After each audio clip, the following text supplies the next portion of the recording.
And we're back. Rabbi and Son. I'm the rabbi. He's the son. How you doing there, Javon? Fine. He doesn't want to give life updates. Because there's nothing to update.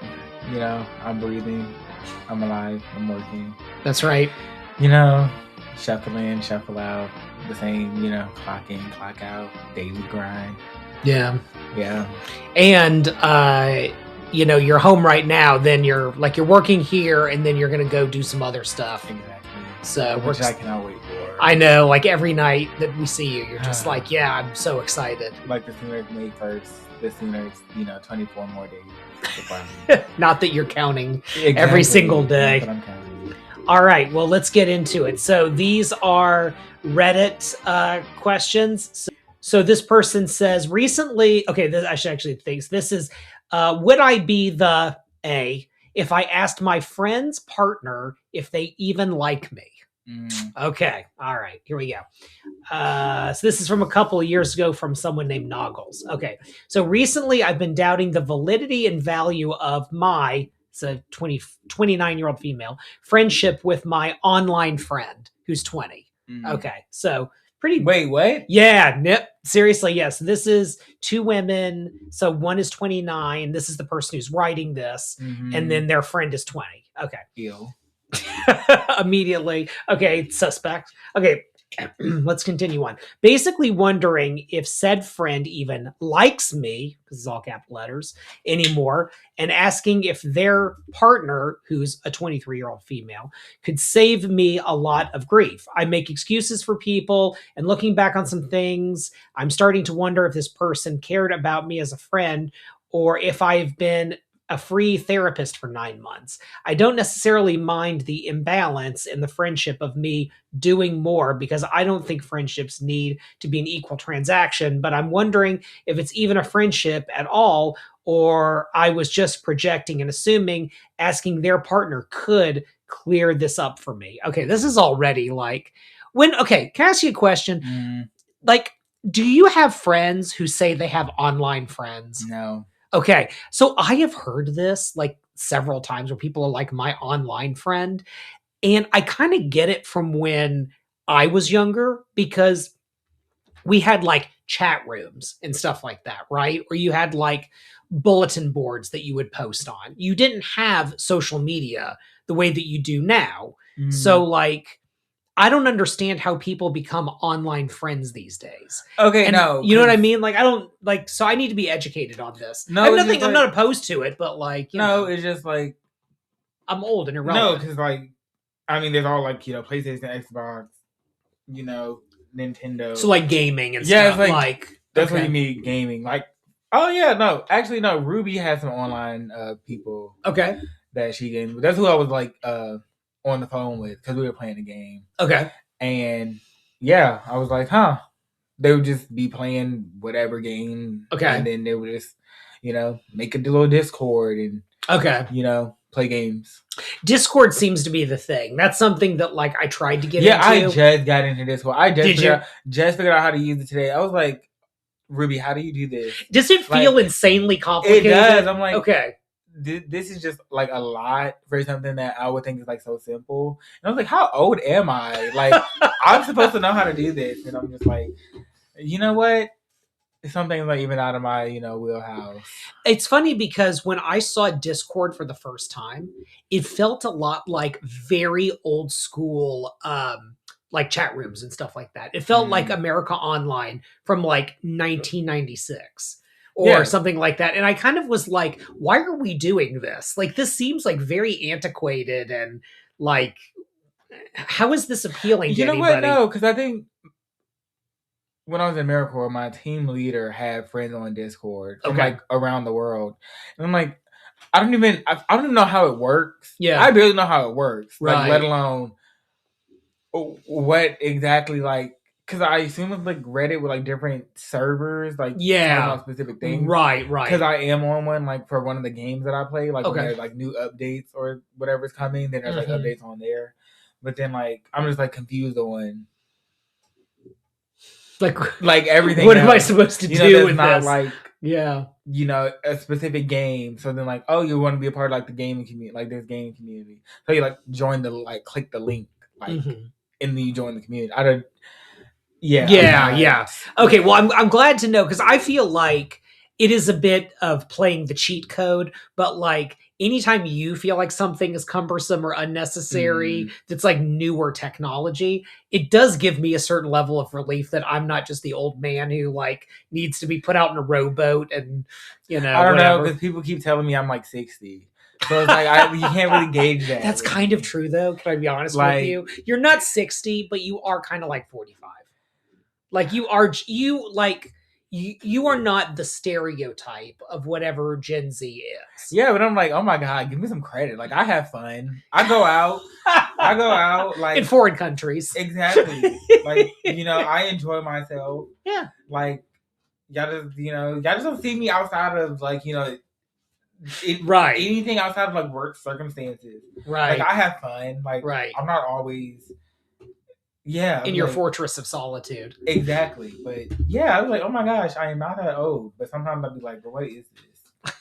Okay, well, that makes me feel good. So, okay, anyway, involving someone's partner is tacky. I'm considering it anyway, because if I'm right and friend doesn't even care about me, then knowing would absolve me of a lot of guilt and wonder about the situation. But asking the partner could lead to potential strife in their relationship. Depending on the partner's reaction, this could piss off the friend. I can definitely see how it could, you know what? Like, honestly, at this point in this, I'm just like, why are you bothering?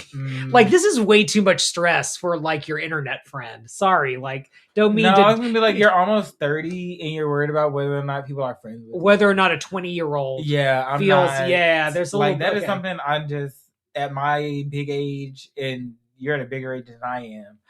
I am not worried about whether someone's friends with me or not. That is not something I concern myself with. I don't ever look for a friend.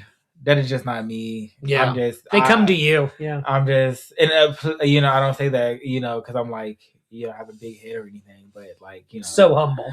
Yeah, but I'm just like, I'm not chasing after a friend. I'm not asking why anyone doesn't like me. Yeah, like,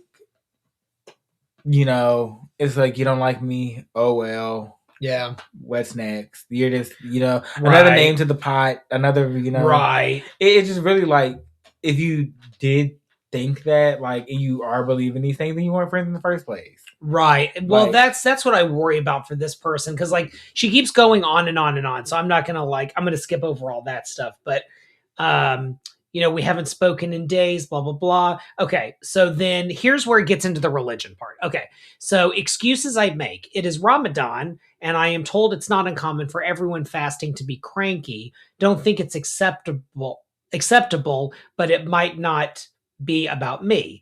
We haven't spoken in days because we disagreed. Normally, she is messaging and near constantly throughout the day. The disagreement is stupid, even though it's something you can Google the answer to. What? Get out. This sounds like you're like a girlfriend, and then yes, this does have this is like jealousy. This is like, ew. There's more to this than friendship. Totally, without a doubt.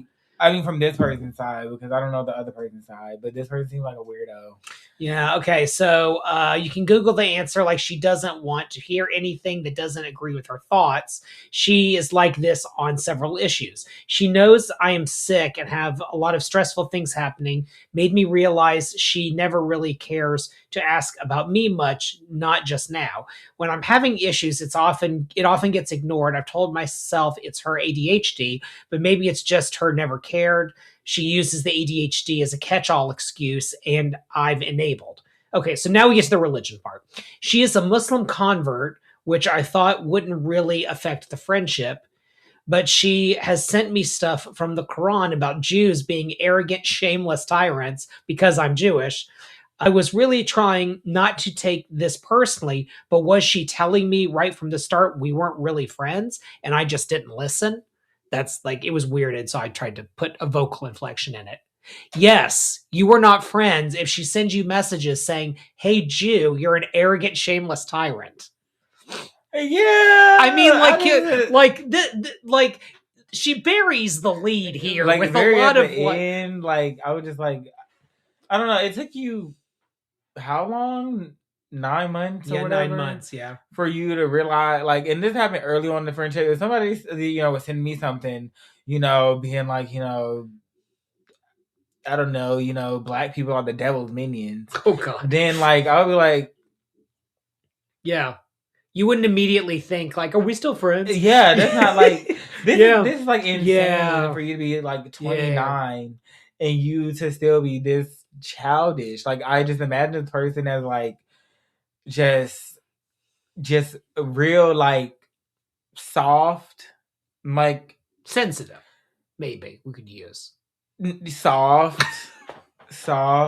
Okay. And like it seems like very like 29, glasses, heavier set. Oh God. Whereas like, loose fitting like teachery clothes, some quirky, quirkiness going on to this person. Okay. Probably, plays, some type of, maybe does PC gaming.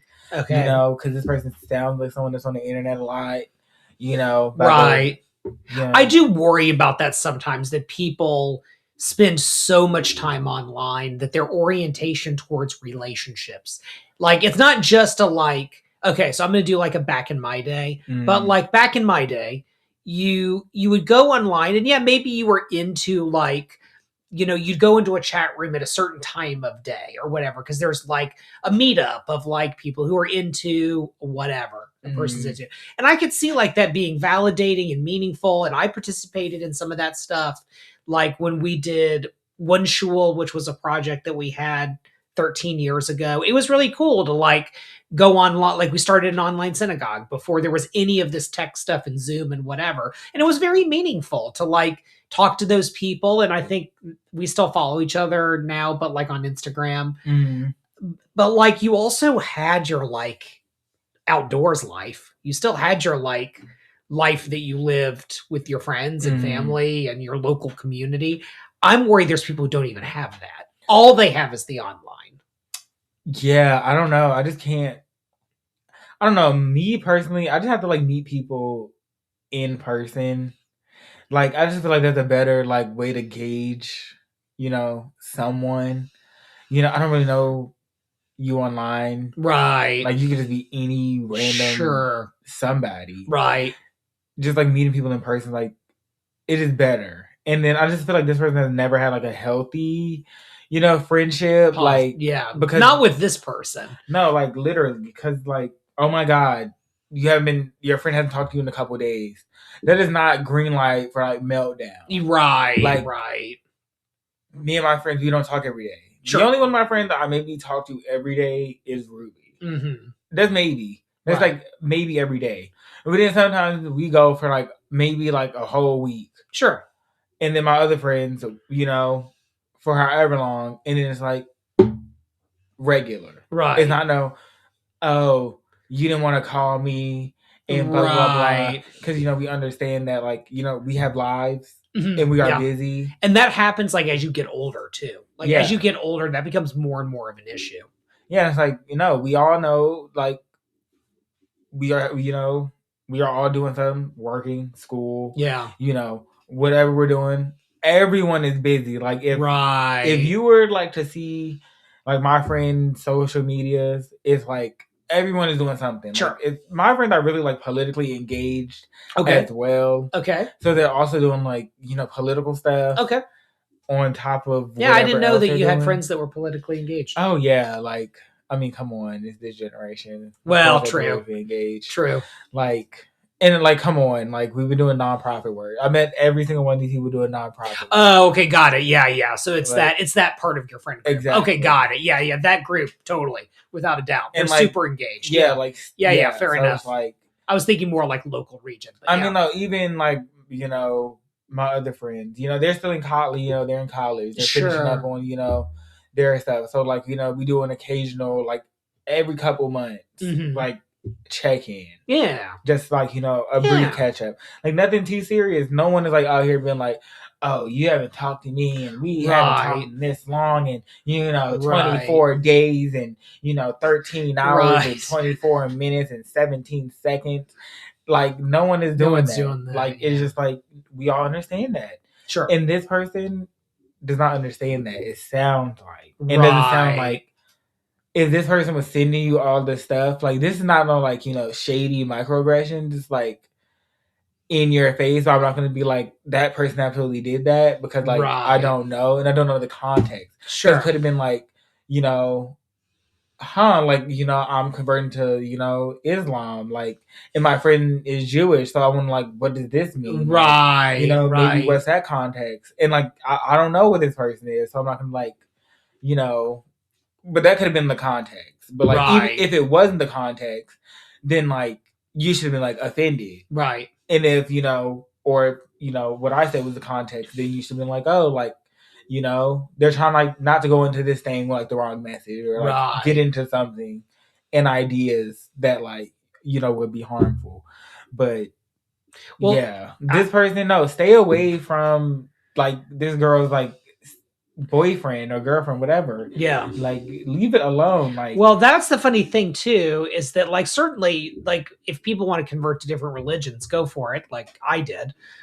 But this is like, this woman has a friendship with another woman, and it's online, and that woman's partner is a woman, and like, she's a convert to Islam, which I guess, like, I don't know what particular sect of Islam and all of that, but like, not necessarily known for being super into LGBTQ plus stuff. I know that there are some groups that are, and like, that's a little bit different, but so I'm like, wow, so your queer friend who is a convert to Islam is sending you messages about like Jews are shady, and they haven't talked to you in a while, and you're a little bit worried about like, did they ever really like you? I'm like, could it just be that maybe this has too many factors?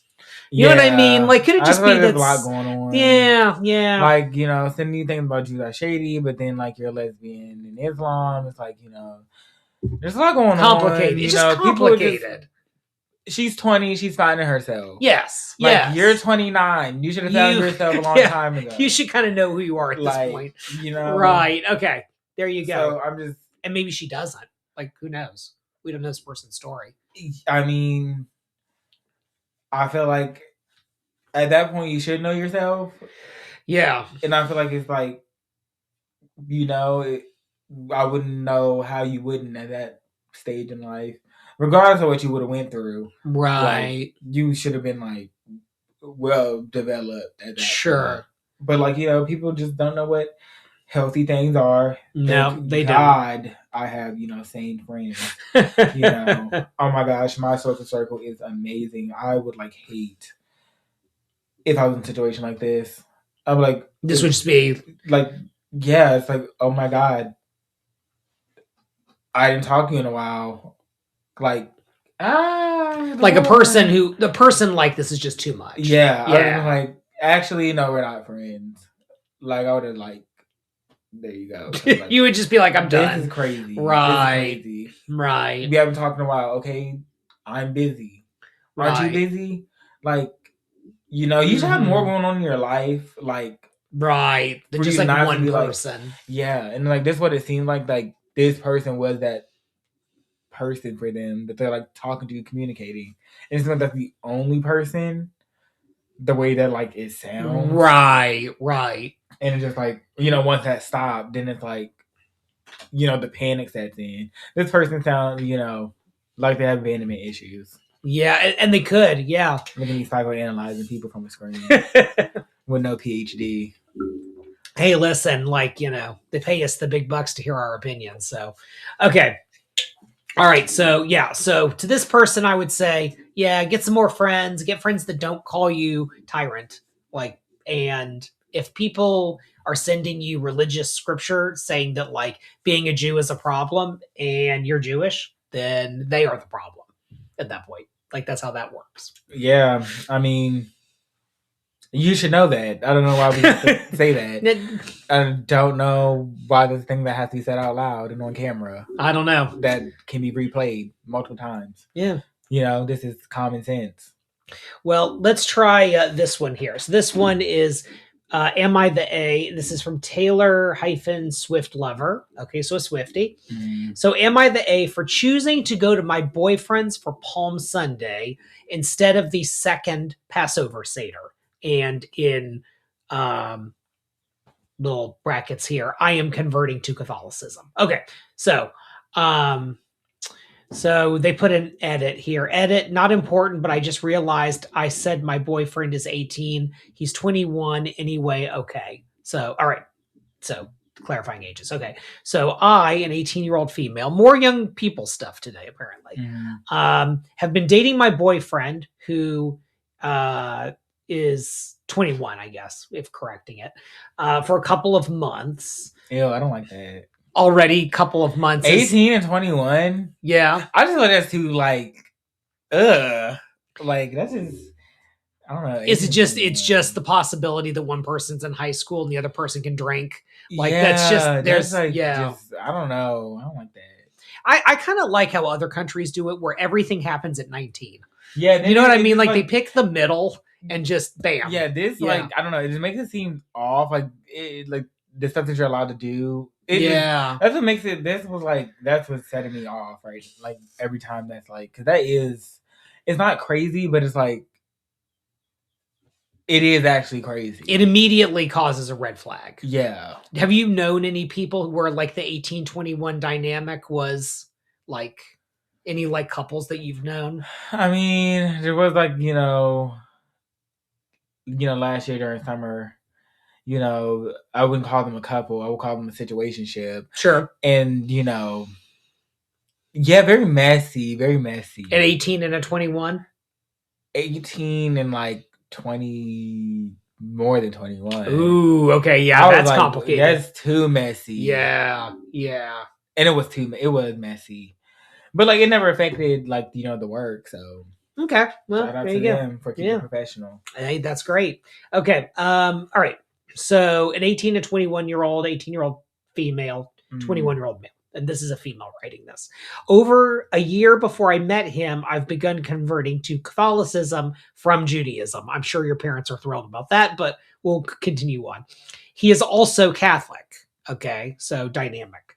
I invited him to the first night of Passover Seder at my aunt's house, where my parents and grandma will also be. He invited me to his family for Palm Sunday the following day, which would also be the second Passover Seder. So for people who don't know, when you have Passover, the first 2 nights are the Passover Seders, and then it's the latter 2 of the week that are also sort of more holiday, but you don't have Seders at the end. You just have it on the first 2 nights.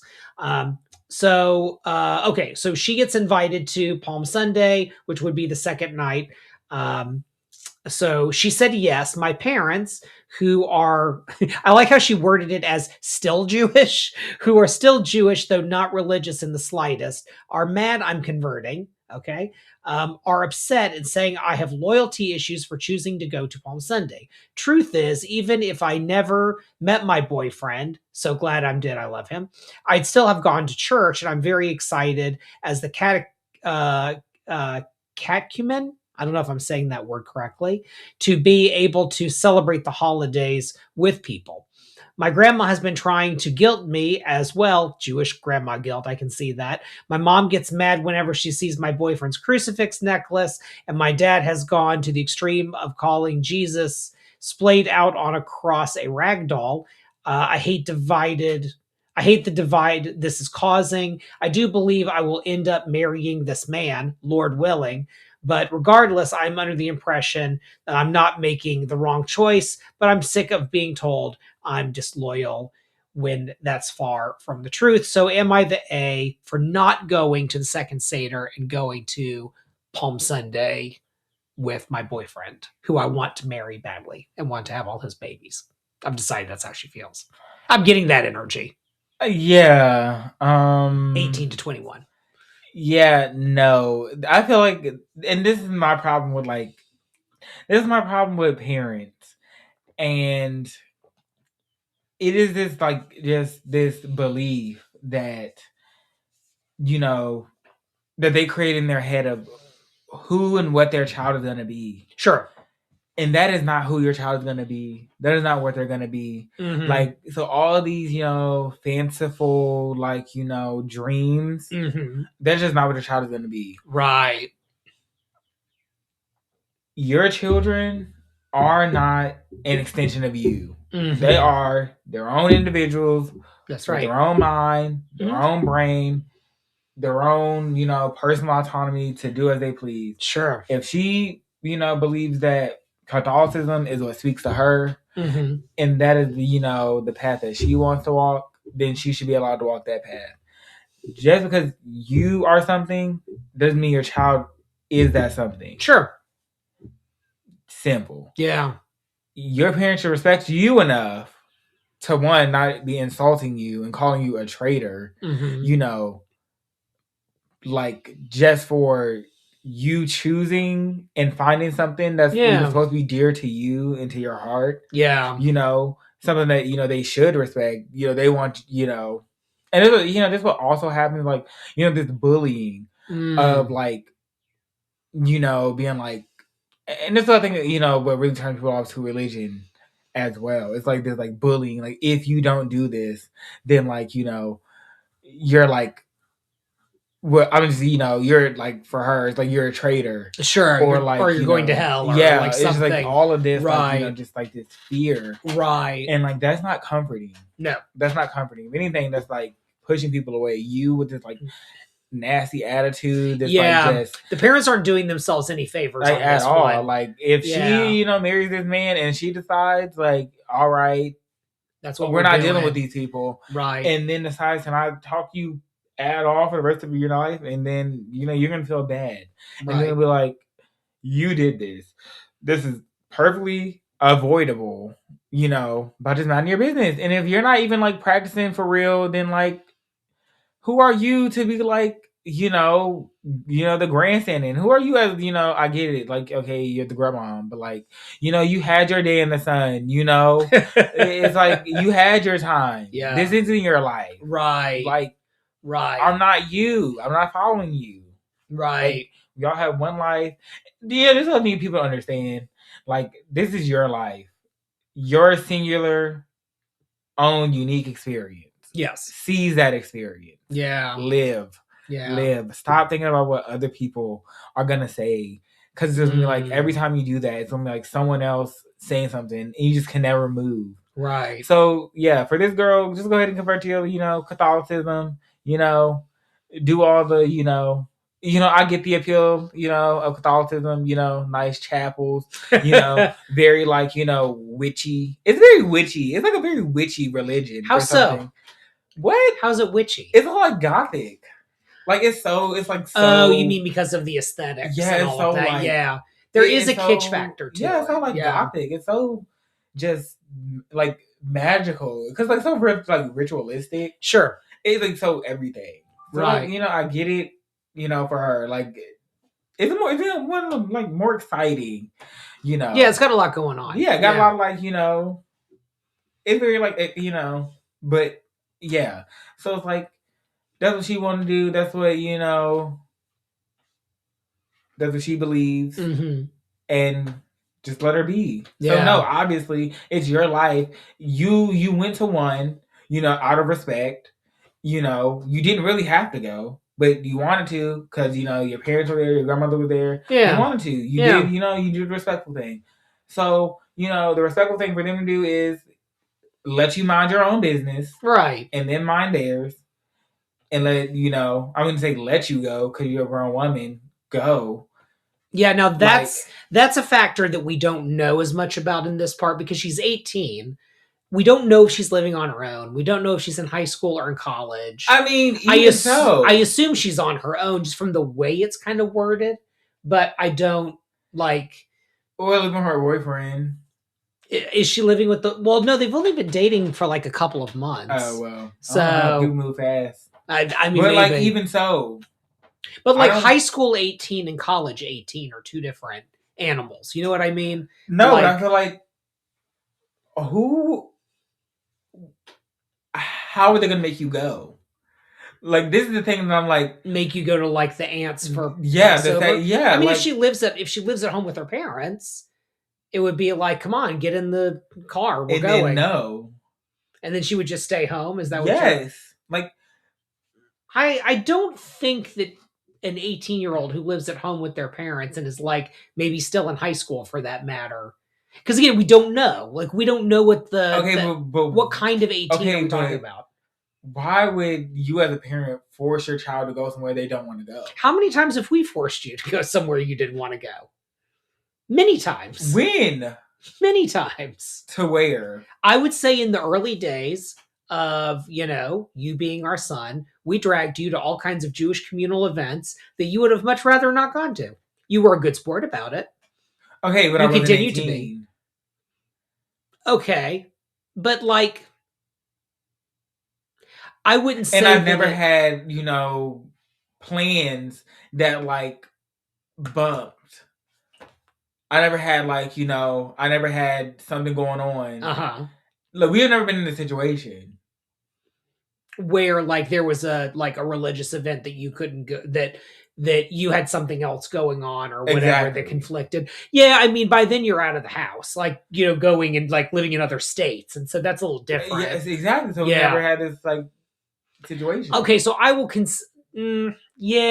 I don't know. I think that you were dragged to some synagogues and stuff like that maybe you weren't, that wouldn't have been top of interest level. Just because you didn't have other plans that evening doesn't mean your plan wouldn't have been to hang out and play video games. That's a plan too. Not doing something is its own plan.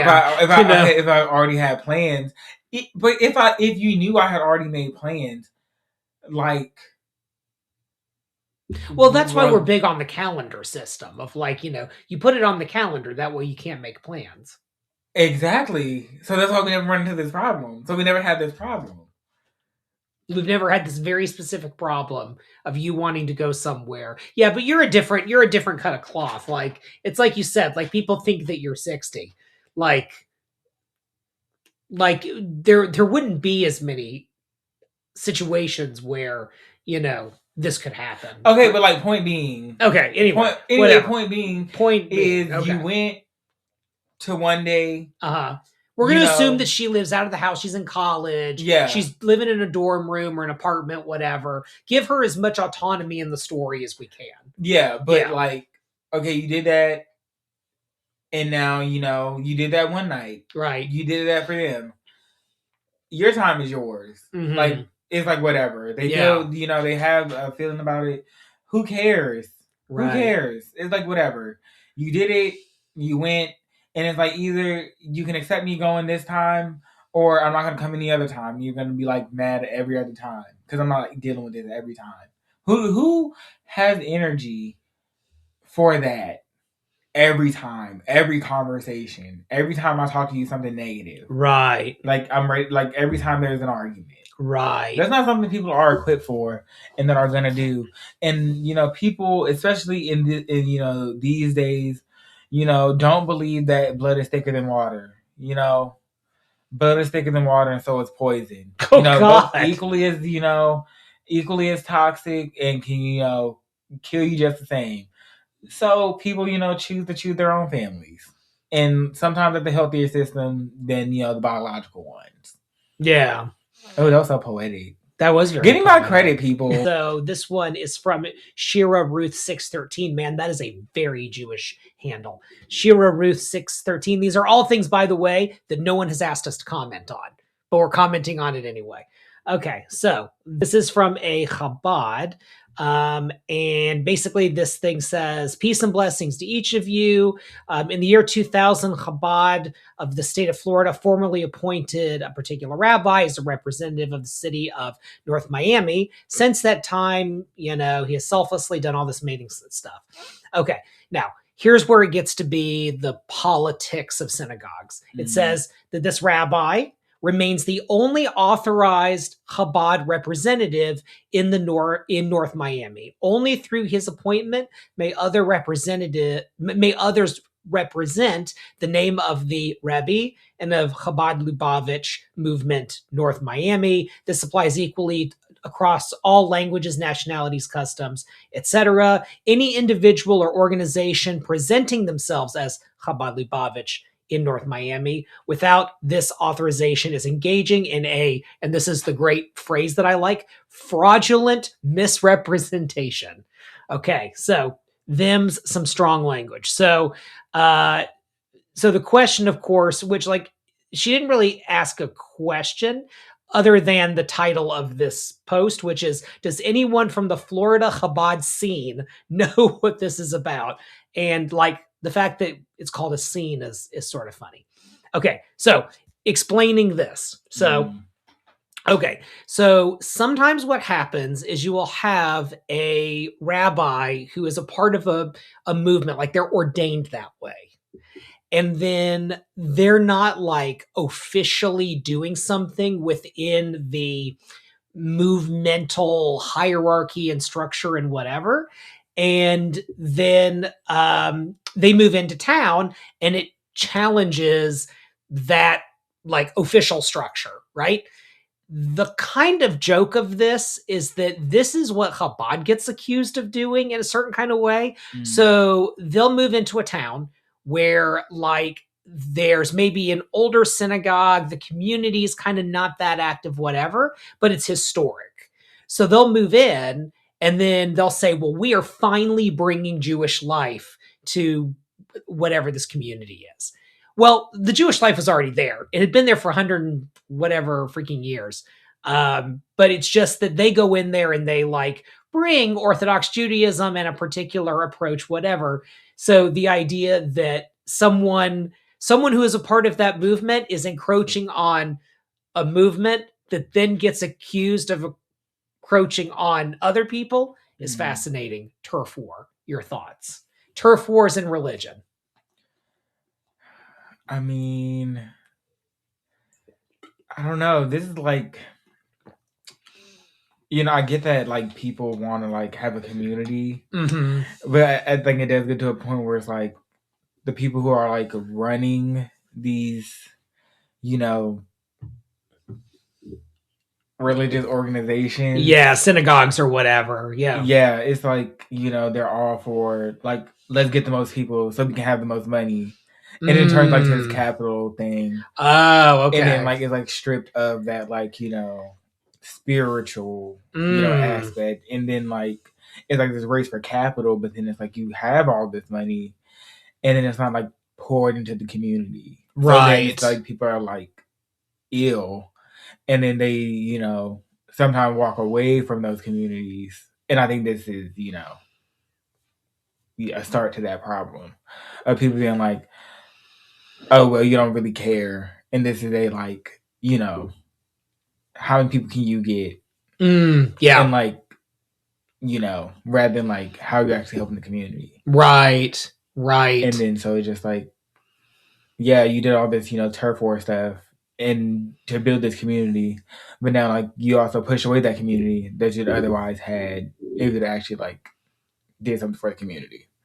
Oh, okay. So basically, like, you shouldn't have to fight this that hard if you know your value and you provide that value. Exactly, because people, like, would just come to you because they would have heard, like, the work you've done, the people you've helped, and there you go. Right. But then it's like, if you're just, like, bullying, people out, then it's just like, well, you didn't really earn that. You just, like, you're the only thing there.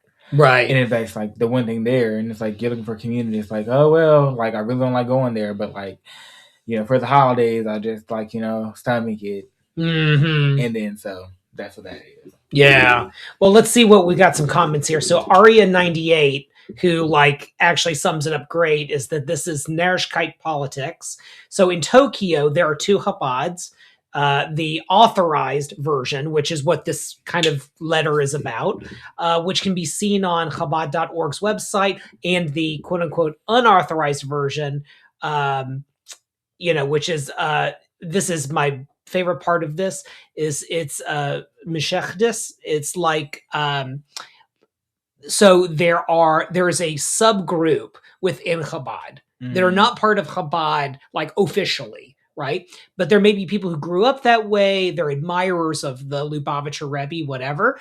So much so that they believe he is the Messiah. And so that group is like marginalized from like sort of mainstream Chabad. I mean, it's just amazing. Yeah.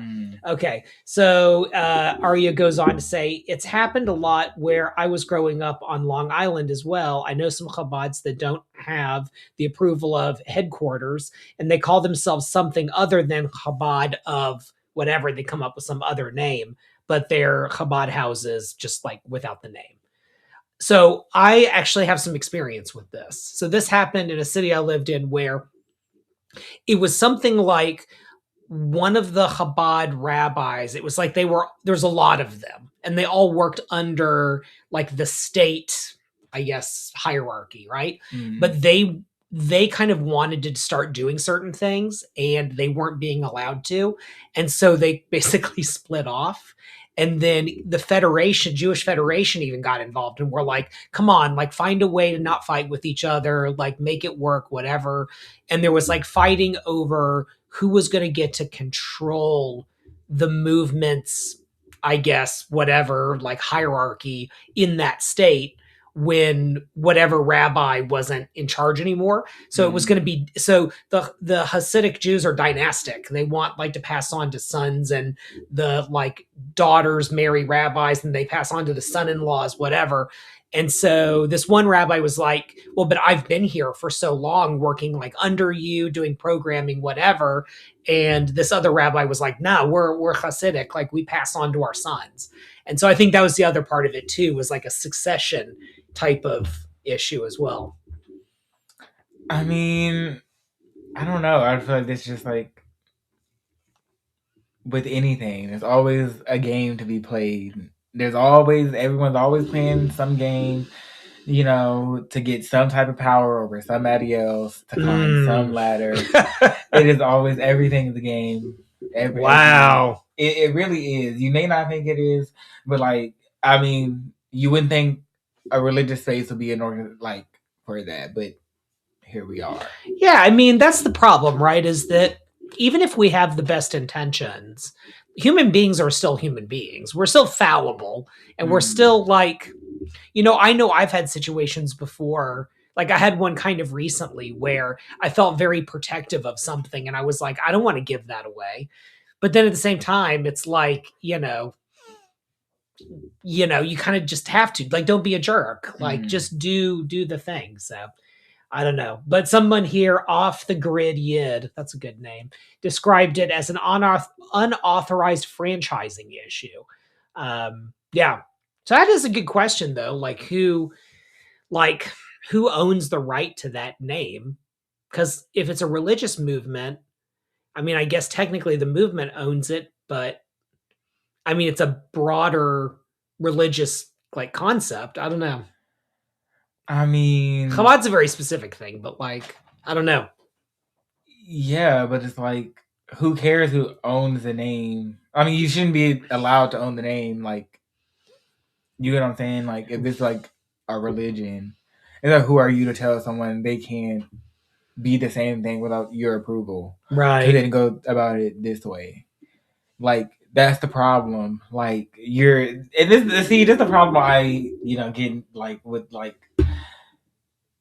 religious people. Because it's like, hopefully not with me. I mean, no. I think you're like missing the point of like religion, right? As like a whole, right? Like, you're making it like a human. You're making it a youth center thing, yes, like yes. A youth center thing when it's a spiritual thing, right? And it's always like me, right? Or whoever it is, sure. I in the situation, and like with these people, you can't be something because you didn't do it the way I said it. Yeah. You are not the governor of this religion. You're just a follower. Right. So you have no authority to tell anyone to do anything, any type of way. Period. Right. Like, they want to follow this religion. They do it their way. That's it. Right. That's all. Right. But yeah, I mean, someone made a comment once about like there should be a Chabad basically down where we live. And, I said, like, bring it on. Like, seriously, why not? Like, it doesn't, these whole things around like, dividing community, or like, well, there's not enough people to support whatever, or, well, you shouldn't be allowed to like go into a community and start something and like siphon off members. It's like, well, I don't know. I feel the same way about when people talk about third party politics. It's a similar kind of thing. It's this like, no, it has to either be this or this. And it's like, no, we can have like 3, 4, 5, 10, 20 options. It's fine. I mean, how they will all survive in a small city is their own problem. But like, there's nothing wrong with more options. I mean, yeah, like there's what I'm talking about. Like, do they want the people for the people, or do they want the people for the financial, Right. financial benefit? Right. And it seems like the financial benefit, because I have no specific organizations or yeah, people in mind. You're not accusing anything, and that's important. I'm not like you're speaking big picture. But I'm just like, when a religious organization is actually for the community and is not for the community, look at the community and then you'll see. So what do you see in a community? I mean, not that you're looking, but like, what do you see in a community or think a community should have where you would say like, oh no, they're legit. Like this isn't like a money grab or a power grab or a cult or something like that. Like actually like doing things. Just like, a potluck, something, back to school drive, actual things like, food drives for the holidays. Okay. Like, things that are actually like when it's time, like in areas like when people actually need it. Like, okay, the community is here. Like, you can have this if you need it. Or like being like, oh, I don't have any diapers for my baby. Right. Let me call, my religious organization leader or whatever. Yeah. Like, do they have funds for that? Yeah. Why don't you have funds for that? Right. Like, if you're a community, something for the community, and these are members of your community that you need to help in emergency situations. There you go. Like, so that is an example of like. So like social action. Like doing like programs that are social action oriented. Yeah. Like fixing up the building, that's cute. Right, but that's for you. Exactly. Yeah. Like, okay. Unless someone's going to live there. That's the building. Right. What are we doing for the people? Right. Like, it's like, it feels like it's always like a take. And then when like you look around and you look at the people, it's like you're not helping them, but you're always asking. Like, you always have your hand out and you're never giving. And that's what I feel like, I feel like a majority, across the spectrum, has a problem with that. Right. Yeah, there's definitely, especially with like the building stuff, because like there's a church that's down the street from where you and I live, and it's like they're constantly building. And that's fine, like good for them. Like they like have the right to do that, and I hope that the people who go there are like benefiting from this community, that like they're like really helping their neighbors and in all of that other stuff. But like, I also worry too that, there's plenty of buildings like that are going empty, right? Like churches specifically, but like, or even I saw like someone emailed me today about like this rabbi who is in some part of New York. And it was like, oh, like my synagogue is closing and I need to get rid of like books and whatever. And it's like, yeah, when you build these buildings and you have this financial responsibility, sure, like it looks cool. It's great to like, I've never been able to say that I've done this, but like, it is something to be able to like walk someone into a building and say, look at this great atrium. Here's the classroom, here's the whatever. But I've been on a lot of tours of empty buildings, right? And I think there's a little bit of a reckoning right now in religion where your age group in particular is like actually kind of more into spirituality than my age group was, because we thought work was going to quote from the Holocaust, work will set you free.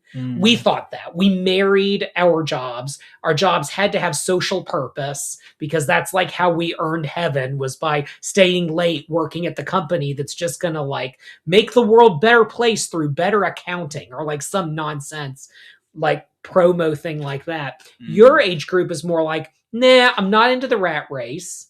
Maybe I'm not like a church person per se, or a synagogue person, but I value, or I respect, or I'm open to the way that like spiritual communities can do social action, right? Like, yeah, there is the food bank, but then there's the church food bank. And that hits differently than just a food bank itself. It adds that extra component of like meaning, community, spirituality.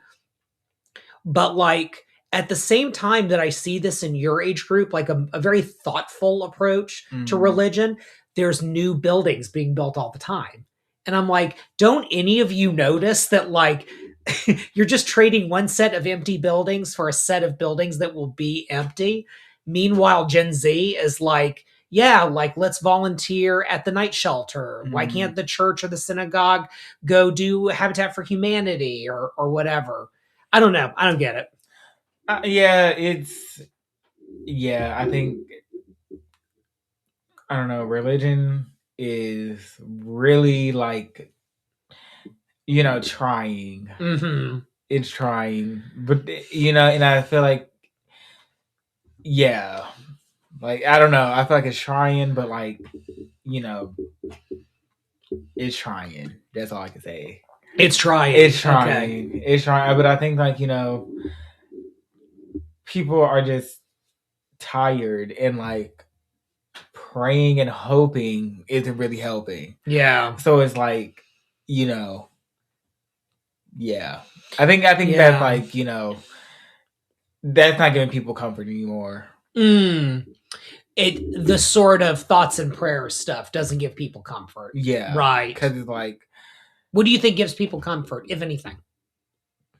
I don't know. I feel like, I don't know. It's just, I don't know. In this day and age, with everything that goes on, like, I don't know, probably your friends. Yeah. Like, just people you relate to. I just don't see it for, like, these religious spaces. Right. I don't know. People just be faking there. Like, it just be people. People are the problem. People. Everything people touch. So finding meaning through your friends is helpful, but also people are the problem, right? That's no, literally. Yeah. No, literally. Literally, because you can have your friends and you can have people. Oh, okay, I see. People. So people it's not humanity as a whole. Exactly. It's a whole other. It's like your friends are people you like and that you can deal with. People are just anybody. So you're going to this religious service with people. These aren't your friends. Oh, I see what you mean. And then people, you attempt to, get to know these people, try to bridge that. Right. Hopefully walk over that in the friendship. And yes. People do what people do and show you their people. Oh, I see. Yeah, this is something that I remember when I went to Israel with Honeymoon Israel. At one point, it was like day 2. I mean, we had just like kind of gotten to know each other. And someone from this group, it was like 30 people. It was like 15 couples who I think almost entirely were interfaith, where one person's Jewish, the other person isn't. And someone said, wow, I'm having such a great time. I'm like meeting people. Like they didn't use the word bonding, but like that's what was happening, right? And he said, can we just start a synagogue? And we were doing we were all kind of like sitting in a circle at this archaeological site. We were taking like a break. And I actually kind of said, well, you can start that's fine. Yeah. The screen is doing weird stuff. No, that's good. You could start like a Havurah, like you could start a Jewish spiritual circle. And, that's a thing you could do. So you could. Now, did they? Absolutely not. I invited like people from that group to come do stuff, and some have over the years and some haven't. I saw one of them yesterday. By the way, we have like, the fridge now. It's full of kosher meat. Oh. It's nuts. Like I had an experience at Trader Joe's. It was a thing. Oh, yeah. Me and an Israeli guy like bumping carts to like get kosher meat loaded up. You would have respected the man because he was buying the ribeye that's $22 a pound. Oh. And yeah. Huh. And he said to me in a thick Israeli accent, "My son gets a steak every day." I was like, "My son doesn't get a steak every day. I'm a lousy dad." I mean, I would eat a steak every day. I feel like that's lazy. That's lazy. So you're cooking the same thing every day. Yeah. That's lazy. I guess that's just what he likes. That's not fancy. Yeah, I don't know. But okay, yeah. So anyway, so they didn't join. I mean, some of them joined synagogues as they got older, whatever. But that's the kind of thing where when I see a group like that, I'm like, yeah, go start something. That's awesome. But then there's also people in my world who would go like, well, no, but then they won't be members of blah, blah, blah. And I'm like, who cares? Like, who cares? They'll come to you if like a friend needs to get married. They'll say like, oh, I know Rabbi Patrick. He's a nice guy. Like, I'll vouch for him. Even if they never come to an event, like we would do, right? Or someone's going to die. They're going to want someone to officiate a funeral, or someone's going to need counseling, and it will go beyond their friend group, right? And they'll want to talk to someone maybe one time. But like trying to constrain people into, no, you have to like do it a certain way because we got to pay for the freaking building. It drives me bananas. Yeah. Yeah. I just feel like people are just,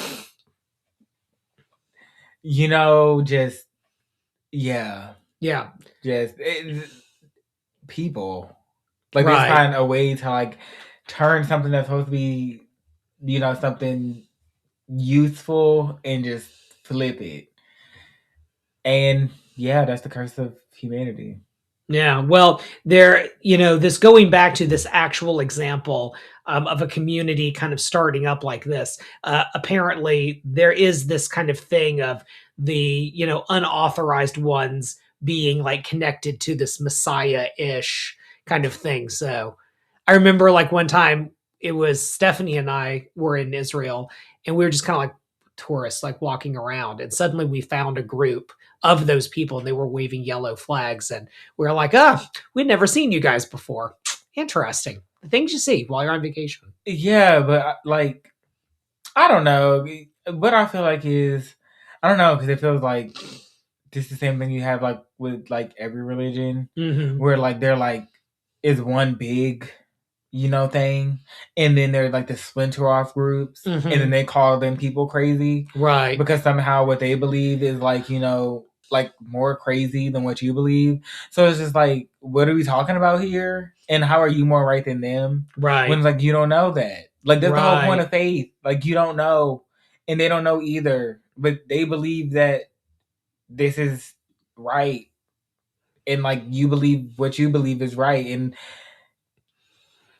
what are they supposed to do with that? Right. You really can't do anything with that. Like that's just people's belief. Like, oh my gosh, y'all just believe like, this guy is, the Messiah. Oh my gosh. And it's like, every religion started off somewhere. And someone somewhere thought the person who brought it up was the craziest person on earth.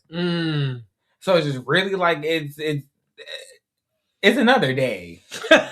Like truly. Like, I mean, we could think of it 1,000 years from now. Would this even be a religion anymore? Right. Or would it be, one that was forgotten? And then someone's following, I don't know. Whatever it is 1,000 years from now. Person who was Jewish, who's now like something everyone's following, whatever he believed in. Right. And then it's just like, so ultimately it's just like, let people have their faith. And it's like, and people who have faith, let people, walk through the darkness of the world without the light of faith. I don't know, like just let everybody be. Very, very, very Baptist preacher language there. Because I just like,